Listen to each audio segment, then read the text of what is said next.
গোপালগঞ্জে এনসিপির ওপর হামলার জেরে রাজধানীর বিভিন্ন পয়েন্টে বিক্ষোভ করছে ছাত্র জনতা। এ বিষয়ে আরো বিস্তারিত জানাতে এই মুহূর্তে বাংলা মোটর এবং শাহবাগ থেকে যোগ দিয়েছেন সহকর্মীরা। শুরুতেই চলে যাচ্ছে বাংলা মোটরে, সেখান থেকে আছেন সহকর্মী মাহফুজার রহমান মিলন। মাহফুজার রহমান মিলন, আমরা যতদূর জানি যে এই যে গোপালগঞ্জে এনসিপির নেতাকর্মীদের ওপরে হামলা হয়েছে, এর জেরে সারা দেশেই কম বেশি বিক্ষোভ সমাবেশ করছেন এনসিপির নেতাকর্মীরা। এই মুহূর্তে আপনি বাংলা মোটরে অবস্থান করছেন, সেখানকার পরিস্থিতি কেমন দেখছেন? বক্তারা কি বলছেন?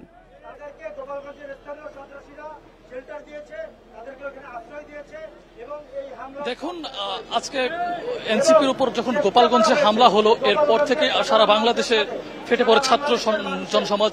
ঠিক সেই অনুপাতে আজকে বাংলা মোটরে আমরা দেখতে পাচ্ছি যে এনসিপির যে কার্যালয় আছে সেখানে তারা বিক্ষোভ এবং মিছিল করছেন।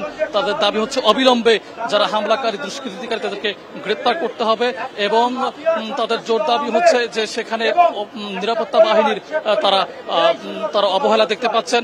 তো আমরা এখন একটু আপনাদেরকে দেখানোর চেষ্টা করব যে এনসিপির নেতাকর্মীরা কিভাবে এখানে আন্দোলন করছেন এবং তাদের দাবি হচ্ছে যে অবিলম্বে গোপালগঞ্জে এই ছাত্রলীগের নিষিদ্ধ ছাত্রলীগের সন্ত্রাস বাহিনী যারা আছে তারা যে পরিকল্পিতভাবে এই হামলা করেছে, তারা এই হামলার জন্য দ্রুত সরকারকে এবং প্রশাসনের কাছে তারা দাবি জানিয়েছে যেন এর সুষ্ঠু তদন্ত হয় এবং এর বিচার করা হয়। তো এখন এই মুহূর্তে আমরা দেখতে পাচ্ছি যে এখানে বক্তব্য রাখছেন এনসিপির নেতারা। তারা বিভিন্ন ব্যানারে স্লোগান দিচ্ছে এবং তারা এরপর আমরা তাদের কাছ থেকে আমরা জানতে পেরেছি যে তাদের এই বিক্ষোভ মিছিলটি শাহবাগ হয়ে আবারও এখানে চলে আসবে। একটু পরে হয়তো বা তারা এখানে মিছিলটা তারা ঢাকার বিভিন্ন জায়গায় তারা প্রদক্ষিণ করবেন। তো এর মধ্যে আমরা দু একজনের সাথে কথা বলতে জানতে পেরেছি যে তাদের দাবি হচ্ছে যে এনসিপির নেতাদের যেভাবে আহত করা হয়েছে, মারা হয়েছে এবং এর মধ্যে দু তিনজন নিহতের খবর আমরা পেয়েছি।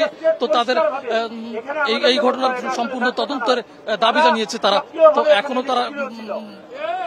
তাদের আগামীকালকে তারা কি ধরনের আন্দোলন করবে সে ব্যাপারে তারা এখন সিদ্ধান্ত দেয়নি। অফিসিয়ালি তাদের সিনিয়র নেতারা এ ব্যাপারে সিদ্ধান্ত নেবে বলে জানিয়েছেন তারা। তো আপাতত এই ছিল আমার কাছে সর্বশেষ। তো আমার